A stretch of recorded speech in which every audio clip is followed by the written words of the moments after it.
जो हमारा क्वेश्चन आता है वो आता है 41। विच one of the following is not a feature of monopolistic competition. Monopolistic competition क्या रहता है, जिसमें आपके पास लार्ज नंबर ऑफ बायर होते हैं, लार्ज नंबर ऑफ सेलर होते हैं, हेट्रोजेनियस प्रोडक्ट होता है आपका, और बड़ी मार्केट होती है। आप लॉन्ग टर्म में किस तरफ काम करते हो, आप लॉन्ग टर्म में काम करते हो, उसमें ब्रेक इवन पॉइंट से थोड़ा सा आप ज़्यादा प्रॉफिट लेते हो। देखो, सबसे पहले large number of buyer and seller है, ठीक है ये फीचर। डिफ्रेंशिएटेड प्रोडक्ट कॉन्स्टिट्यूएंट इस मार्केट, ठीक है आप प्रोडक्ट डिफ्रेंशिएट कर सकते हो, ठीक है। उसके बाद product in this market is homogeneous. Product homogeneous नहीं है, प्रोडक्ट हेट्रोजीनियस। एक प्रोडक्ट जिस तरह से मान लो selling cost are used for the sale, selling cost are used for sale promotion. हाँ सही बात है, जब मान लो जो मार्केटिंग वगैरह की जाती है, जो और जो कॉस्ट उसमें इंक्लूड होती हैं वो सारी सेलिंग कॉस्ट में इंक्लूड होती हैं। मोनोपोलिस्टिक कंपटीशन क्या रहता है, मोनोपोलिस्टिक कंपटीशन वो रहता है जिसमें मोनोपोली नहीं होती, लेकिन मोनोपोली जैसा ही रहता है। लेकिन एक ही तरह के, सिमिलर तरह के बहुत सारे प्रोडक्ट रहते हैं। जैसे हम अगर टूथपेस्ट की बात करें तो एक तरह से टूथपेस्ट में पेप्सोडेंट है, कोलगेट है, विशाखा है, जो भी बहुत सारे क्लोजअप हैं, बहुत सारे जो प्रोडक्ट रहते हैं वो उनकी एक तरह से मोनोपोली टाइप है, लेकिन वो मोनोपोलिस्टिक है। उनकी अपने प्रोडक्ट की तरफ से मोनोपोली है, लेकिन सब पे मोनोपोली नहीं है। मोनोपोली में क्या क्या रहता है, मोनोपोली में एक तरह का प्रोडक्ट होता है, उसमें एक एक सेलर रहता है। तो जैसे इलेक्ट्रिसिटी हो गई, आप उसको डिफ्रेंशिएट नहीं कर सकते इलेक्ट्रिसिटी को, तो स्टेट बोर्ड है जो जो भी मतलब इलेक्ट्रिसिटी का स्टेट बोर्ड डिस्ट्रीब्यूशन उसको डिस्ट्रीब्यूट करता है, उसका काम रहता है। तो वो सिमिलर प्रोडक्ट की अलग अलग प्राइसेस चार्ज कर सकता है। जैसे मान लो हाउस होल्ड से इलेक्ट्रिसिटी की अलग चार्ज करेगा, और जो इंडस्ट्री है उनसे अलग चार्ज करेगा, तो वो है मोनोपोली। यहाँ पे आता है मोनोपोलिस्टिक। मोनोपोलिस्टिक में क्या रहता है, आपका प्रोडक्ट दूसरे जो सिमिलर टाइप का प्रोडक्ट है उससे अलग है। वहाँ पे सेलर भी अलग है, बायर भी अलग है, कितने ही सेलर आ सकते हैं, कितने ही बायर आ सकते हैं, कोई उसमें इशू नहीं है। ठीक है जी, ये है 41। उसके बाद नेक्स्ट चलते हैं हम थोड़ा सा आगे। अब हमारे पास क्वेश्चन नंबर आता है 42। 42 क्वेश्चन क्या बोलता है, cost, social cost is higher than economic cost. अब सोशल कॉस्ट और इकोनॉमिक कॉस्ट का मैं एक आपको सिंपल डिफरेंस बता देता हूँ। देखो, इकोनॉमिक कॉस्ट वो होती है जो आप कोई प्रोडक्ट खरीद के लेके आते हो, वो जो आपने उसके लिए पे किया वो आपकी इकोनॉमिक कॉस्ट है। अब उसके बाद जो उसका इम्पैक्ट होगा वो उसकी सोशल कॉस्ट है। जैसे मान लो आप एक सिगरेट का पैकेट लेके आए, तो सिगरेट का पैकेट लेके आए, वो भी जितने रुपए का आता होगा, 100 का, 50 का, 200 का, जितने का भी आप लेके आए, वो आपने इकोनॉमिक कॉस्ट उस पर बियर की। फिर आपने कहीं पे भी कहीं बैठ के आपने उसको सिगरेट को पिया, वो सारी सिगरेट आपने धीरे धीरे करके पी ली। अब जो उससे एयर पोल्यूशन हुआ, वो लोगों को जितना इम्पैक्ट करेगा, तो वो सोशल कॉस्ट इसलिए हायर है। तो कॉस्ट बोर्न बाई स्टैंडर, जो आपकी जो बाई स्टैंडर द्वारा कॉस्ट जो बियर की जाती है वो आपकी सोशल कॉस्ट रहती है। एक बार मैं थोड़ा सा आपको और दिखा देता हूँ सोशल कॉस्ट के बारे में। यहाँ पे बताता है social cost are cost incurred by the society as a whole. सीधी सी बात है, आपने जो काम किया वो सोसाइटी जो उसको बियर करती है। जो प्राइवेट कॉस्ट क्या है, जो कॉस्ट आपने किसी प्रोडक्ट को खरीदने के लिए जो पे किया वो है आपकी प्राइवेट कॉस्ट। उसके अलावा कोई भी कॉस्ट जो सोसाइटी को उसको बियर करनी पड़ती है, बोर्न बाई करनी पड़ती है रेस्ट ऑफ सोसाइटी, आपने जो प्राइवेट कॉस्ट लगाई वो सोशल कॉस्ट है। Social cost are higher than private cost when the firm able to escape from economic cost of production. जैसे मान लो अब एयर पोल्यूशन से जो नुकसान हुए वो तो अब फर्म नहीं दे रही ना, वो तो सोसाइटी बियर कर रही है। ठीक है जी, नेक्स्ट चलते हैं थोड़ा सा। अब क्वेश्चन नंबर आता है 43। क्वेश्चन नंबर 43 क्या बोलता है, cess on the coal ₹100 per ton is a type of. ये एक किस्म से कार्बन टैक्स का टाइप है, जो आज के, देखो उस टाइम पे जब आया था जब 100 था, आज के टाइम पे ये बढ़ा के 400 कर दिया गया है। तो इसमें क्या है, ये जो कोल है उसके ज़्यादा यूज़ को रोकने के लिए गवर्नमेंट लेके आई थी ये सेस कोल पे, कि आपको पर टन आपको आज के दिन है 400 रुपीज़ पे करना पड़ेगा। तो ये बेसिकली क्या है, कार्बन टैक्स है। पहले ये 100 रुपये था, आज के दिन अगर आज ये क्वेश्चन आता तो ये 400 रुपीज़ रहेगा। ठीक है जी, नेक्स्ट चलते हैं थोड़ा सा। अब आता है question number 44। Core inflation is different from the headline inflation because the former. यानी कोर इन्फ्लेशन आपका हेडलाइन इन्फ्लेशन से डिफरेंट कैसे है। तो जो कोर इन्फ्लेशन होता है उसमें बेसिक चीज़ें जैसे ये पेट्रोल की प्राइस होते हैं, फूड की जो प्राइसेस होते हैं वो उसमें इंक्लूड नहीं किए जाते। देखो अब इसमें ऑप्शन में क्या देता है, ignore the article volatile nature. Volatile nature nature के क्या हैं, जैसे जो कभी भी सडनली चेंज हो सकते हैं, जैसे प्राइस ऑयल के प्राइसेस हैं, फूड के प्राइसेस हैं, तो इसका आंसर होगा ए। द कंसीडर द ये क्या करेगा, इग्नोर करेगा उनके प्राइसेस, कंसीडर नहीं करेगा। ठीक है जी, it based on the commodity price, ये तो है ही नहीं। तो इसका आंसर ए ही बनता है। आगे चलते हम। अब हमारे पास क्वेश्चन नंबर आता है 45। Who among the following is the author of the book of choice of technique. ये बेसिकली बुक है अमर्त्य सेन की। बहुत अच्छी बुक है, अगर किसी को इकोनॉमिक्स से रिलेटेड थोड़ा सा पढ़ना है। अब बेसिकली माइक्रो इकोनॉमिक्स से रिलेटेड चॉइस ऑफ टेक्निक्स की बुक है, ये अमर्त्य सेन की बुक है, तो आप इसको पढ़ सकते हो। नेक्स्ट जो हमारे पास आता है 46, वो आता है which one of the following bodies has formulated national student startup policy November 2016। तो इसका मतलब क्या है, इसमें नवंबर 2016 के क्वेश्चन आए हैं। तो 2016 तो उस टाइम जब भी आपका ये पेपर निकला है, मान लो 2020 से लेके अब तक जितने भी आपका करंट अफेयर हुई होंगी वो सारे आएंगे।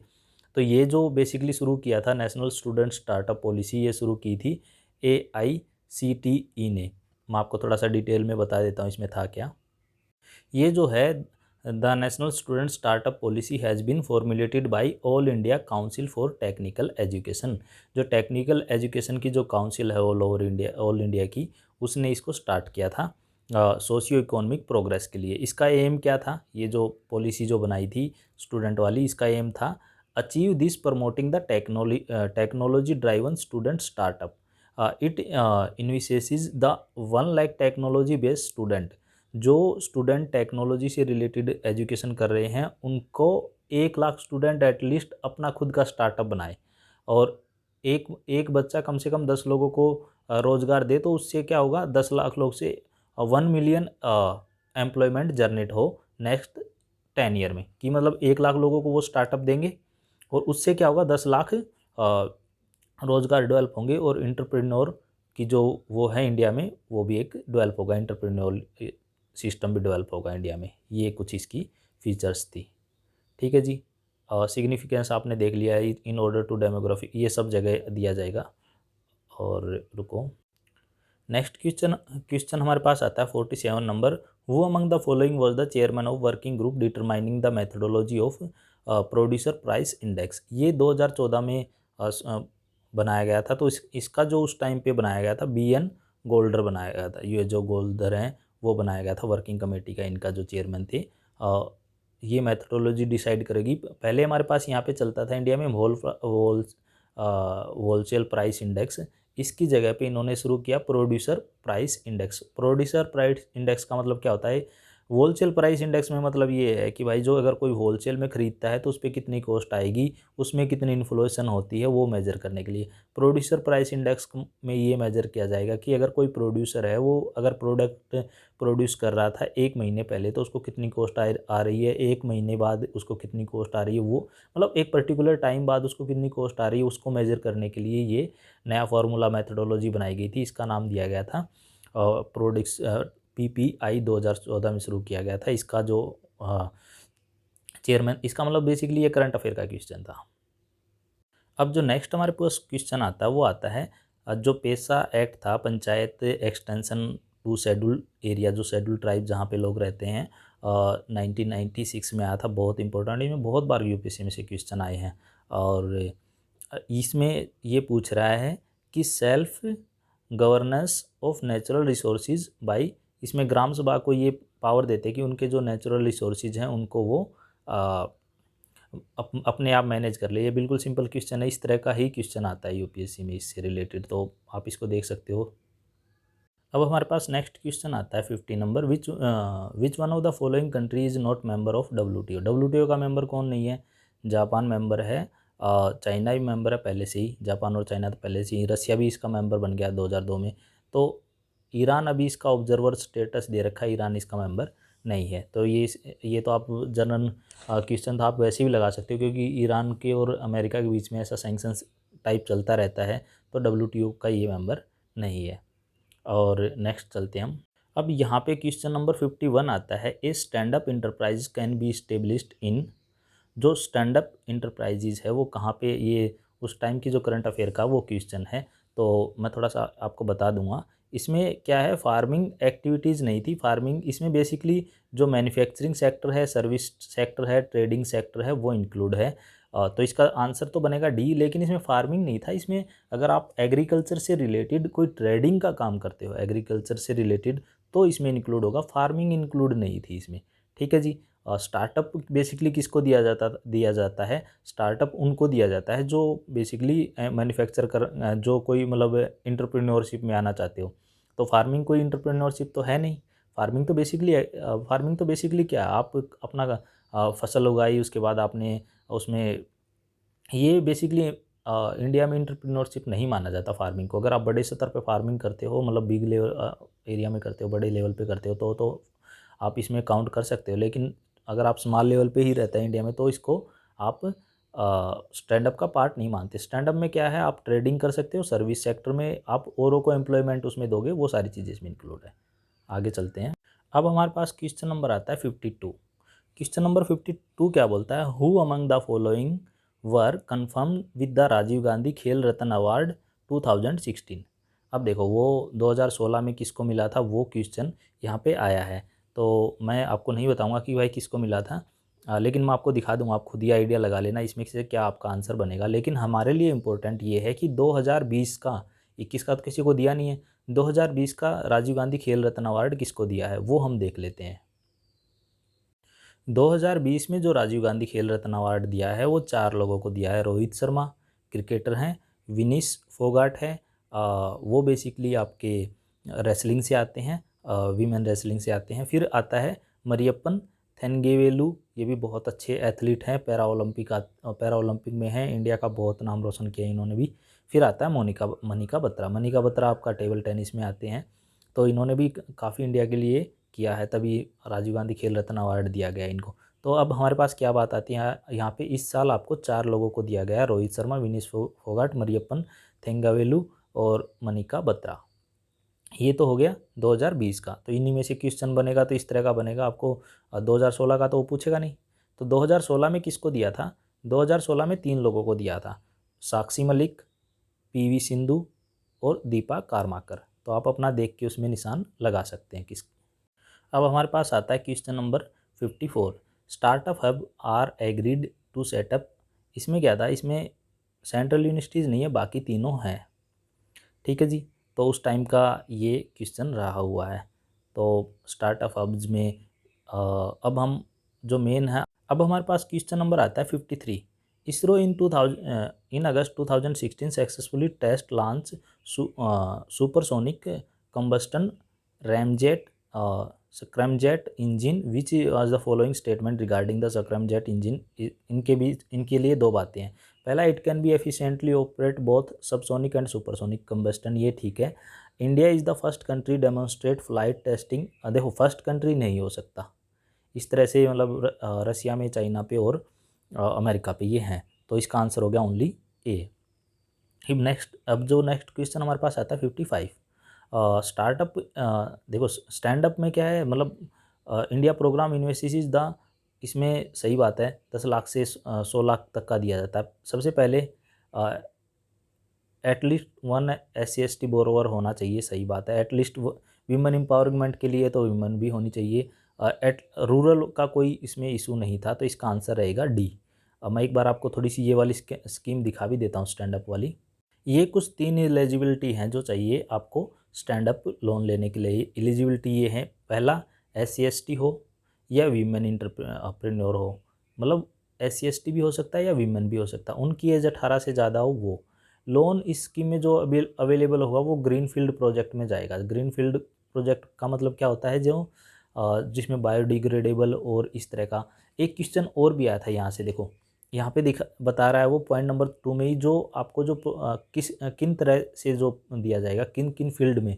जैसे अभी इससे ऊपर 1-2 क्वेश्चन ऊपर आया था, मैन्युफैक्चरिंग में, सर्विस सेक्टर में, एग्री अलाइड एक्टिविटी में, एग्री अलाइड न कि फार्मिंग में। तो उसमें जिसमें हमारा आंसर फार्मिंग नहीं था, तो यहाँ पे ये तीनों बता रहा है कि आप अगर मैन्युफैक्चरिंग करते हो, सर्विसेज में जाते हो या ट्रेडिंग सेक्टर में जाते हो तो आपको ये लोन मिलेगा। फिर क्या कहता है, इन case of non individual enterprises 51% of share holding controlling should be either SC ST और वुमेन एंटरप्रेन्योर। ये 3 कंडीशन है, रूरल एरिया की कोई कंडीशन नहीं है। उसमें क्या है, 51% से ज़्यादा जो शेयर होल्डिंग है वो या तो लेडीज़ के नाम रहेगी या फिर कोई SC ST कैंडिडेट है उसके नाम रहेगी। 49% किसी के नाम हो सकती है। ये 3 कंडीशन स्टैंड अप इंडिया में थी, तो आपको उस टाइम पे स्कीम चली थी अच्छी, तो आपको पता होना चाहिए इसके बारे में। अब हमारे पास क्वेश्चन नंबर आता है 56, in case of gold revenue is recognise in the accounting period. देखो ये अकाउंटिंग से रिलेटेड क्वेश्चन है, जनरल क्वेश्चन है, इसमें कोई ज़्यादा वो इफ एंड बट नहीं है। गोल्ड रिवेन्यू में रिकॉग्नाइज कौन सा किया जाएगा, जो माइंड में है वो आपका गोल्ड आपका अकाउंटिंग पीरियड में रिकॉग्नाइज किया जाएगा रिवेन्यू में। ये जो आपने माइंड से निकाल लिया, डिलीवर किया है, सोल्ड किया है, आइडेंटिफाई किया है, वो सारा नहीं आएगा। जो माइंड में है वो सारा आपका रिकॉग्नाइज किया जाएगा। ठीक है जी, आगे चलते हैं। जो हमारे पास पॉइंट नंबर जो क्वेश्चन नंबर हमारे पास आता है 57, वो क्या बोलता है, as per the traditional approach the expenses is match with the revenue. जो एक्सपेंसेस हैं आपके रिवेन्यू, देखो जितना आपने खर्चा किया उतनी आपके पास अगर रिवेन्यू आती है तो वो क्या है, वो ओरिजिनल कॉस्ट तो है प्रोडक्ट्स की। इसने थोड़ा सा घुमा के बोल दिया ट्रेडिशनल अप्रोच के हिसाब से। देखो जितना, मान लो आपने कोई प्रोडक्ट बनाने के लिए 100 रुपये खर्च किए और 100 रुपये में ही आप उस प्रोडक्ट को बेच रहे हो, तो वो क्या है, वो उसकी ओरिजिनल कॉस्ट है। तो आंसर है इसका ए। अपॉर्चुनिटी कॉस्ट क्या रहती है, अपॉर्चुनिटी कॉस्ट वो कॉस्ट होती है, मान लो अगर आज आप एक जॉब पे काम कर रहे हो, आपको 50,000 रुपये सैलरी मिल रही है, आप दूसरी जॉब पे तभी जाओगे आपको 50,000 से ज़्यादा रुपए मिलेंगे। 50,000 एक मिले या 50,000, 60,000, 70,000, 80,000 रुपये जब मिलेंगे तब आप वहाँ पे जाओगे। तो आप जितने रुपए पहले वाली सैलरी छोड़ के जा रहे हो वो आपकी अपॉर्चुनिटी कॉस्ट होती है। रिप्लेसमेंट कॉस्ट क्या होती है, मान लो आपने कोई मशीनरी खरीदनी है, तो आपने मशीनरी खरीदी 10 लाख की, अब आप उसको रिप्लेस करना चाहते हो तो उसके लिए कितनी कॉस्ट आपको देनी पड़ेगी, मान लो आपको 12 लाख रुपए देनी पड़ रही है, तो वो है उसकी रिप्लेसमेंट कॉस्ट। कैश कॉस्ट क्या रहती है, मान लो अगर आपको कोई चीज़ बाई करनी है तो उसको कैश में कितने रुपए देने हैं, वो उसकी कैश कॉस्ट रहती है। फिर आता है हमारे पास 58, preliminary expenses are the example of, ये रहता है डेफर्ड रिवेन्यू एक्सपेंसेस।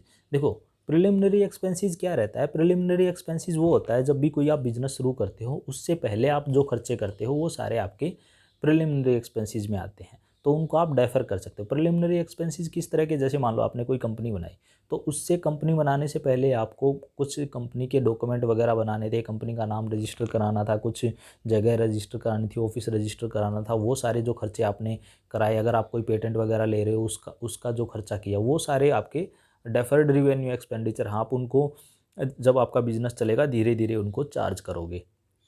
ठीक है जी। कैपिटल एक्सपेंडिचर क्या होते हैं, कैपिटल एक्सपेंडिचर वो एक्सपेंडिचर होते हैं, मान लो आप लॉन्ग टर्म कैपिटल कोई खरीदते हो, जैसे फर्नीचर खरीदते हो, प्लांट मशीनरी लैंड बिल्डिंग, ये सारे आपके जो लॉन्ग टर्म के लिए खरीदते हो वो आपके कैपिटल एक्सपेंडिचर रहते हैं। कैपिटल गेन क्या रहते हैं, कैपिटल गेन वो गेन रहते हैं जब आप कोई चीज़ बेचते हो, जो प्लांट एंड मशीनरी कोई बेचते हो उस पर जो गेन, मतलब कोई जो आपके पास फिक्स एसेट्स है लॉन्ग टर्म की आपने होल्ड कर रखी थी, वो एसेट्स बेचते हो तो वो आपका जो गेन है वो लॉन्ग टर्म गेन रहता है। शेयर आपने शेयर वगैरह होल्ड कर रखे हैं तो 1 साल रहता है, अगर वो और कोई चीज़ होल्ड कर रखी 3 साल रहता है। रिवेन्यू एक्सपेंडिचर क्या रहता है, अगर कोई एक्सपेंडिचर आपका 1 साल के अंदर आपने कोई किया है तो वो आपका रिवेन्यू एक्सपेंडिचर रहता है। फिर हम नेक्स्ट चलते हैं। फिर हमारे पास क्वेश्चन नंबर आता है 59, डेप्रीसिएशन ऑन द फिक्स, जो फिक्स एसेट्स होती है उनमें अकाउंटिंग में डेप्रीसिएशन लगता है, तो डेप्रीसिएशन रिवेन्यू एक्सपेंडिचर होता है, हर साल डेप्रीसिएशन लगता है। हर साल डेप्रीसिएशन क्यों लगता है, वो इसलिए लगता है कि भी 1 साल मशीन यूज़ की तो उसमें धीरे धीरे कोई ना कोई तो कमी आई होगी। जैसे हम मान लो कार वगैरह लेके आते हैं, तो हम कार लेके आते हैं, उसको चलाते हैं, तो 1 साल में उसमें थोड़ा बहुत तो नुकसान हुआ होगा ना। तो वो इसी तरह से अगर हमने कोई बिज़नेस किया, उसमें कोई मशीन वगैरह यूज़ की, उसमें अगर 1 साल हम मशीन चला रहे हैं, उसमें कोई नुकसान तो हुआ है, तो उस जो नुकसान है उसको हम डेप्रीसिएशन का एक नाम देते हैं फिक्स एसेट्स पे। डेप्रीसिएशन कभी लैंड पे नहीं लगता, लैंड को छोड़ के बाकी सब चीज़ पे डेप्रीसिएशन लगता है। तो डेप्रीसिएशन आपका रिवेन्यू एक्सपेंडिचर है। बाकी सारी चीज़ें वही है। डेफर्ड रिवेन्यू एक्सपेंडिचर आपका जो प्रिलिमिनरी एक्सपेंसेस होते हैं वो, कैपिटल एक्सपेंडिचर आप जो फिक्स एसेट्स पे करते हो वो, कैपिटल गेन वो होता है जो आप लॉन्ग टर्म एसेट्स बेचते हो उस पे होता है जो वो। फिर हमारे पास आता है in the context of accounting the term IFSR। क्या होता है IFSR? होता है इंटरनेशनल फाइनेंशियल रिपोर्टिंग स्टैंडर्ड। तो इसका आंसर है ए। तो इसमें ज़्यादा कुछ था नहीं, तो ये हमने बेसिक कर लिया। अगर कोई क्वेरी है तो आप मुझे बता सकते हो।